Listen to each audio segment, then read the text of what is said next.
pisicile, urăsc pisicile. Nu, n-am nimic personal cu ele, doar să facem o pisică rănită, după aceea o să o bandajăm și după aceea o să îi adăugăm detalii, o să vedeți rezultatul după aceea, dar hai să o desenăm. 3, 2, 1 și... Ok, Rexuților, am desenat aici frumoasă pisicuța, poți să dai zoom, Rex. Ai dat? Ok. Hai să o și colorăm mai nim, că decolorăm. Decât morănim, după aceea punem detaliile, poate o și tatuăm puțin. 3, 2, 1 și...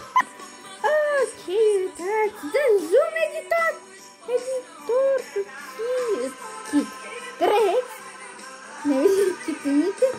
Acum să bandajăm pisicuța. 3, 2, 1 și... Ok, Rexuții mei. Acum am pregătit niște bandaje ca să putem bandaja pisica. 1, 2, 3 și... Ok, Rexuților. Am bandajat așa frumos și acum stați să vă arăt. Ok. Eu zic că această pisicuță e mult mai frumoasă. Dar asta-i! Apăsați pe like și acum...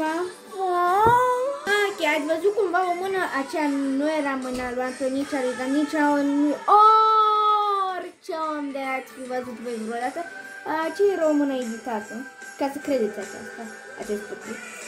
Uitați, acum vă las să dai, te las să dai cu zoom pe acest pisoi. Uite, dă cu zoomuleț, acesta e ăla acela rănit. Ați văzut?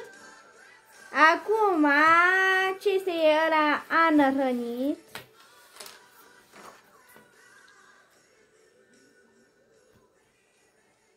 L-ați văzut?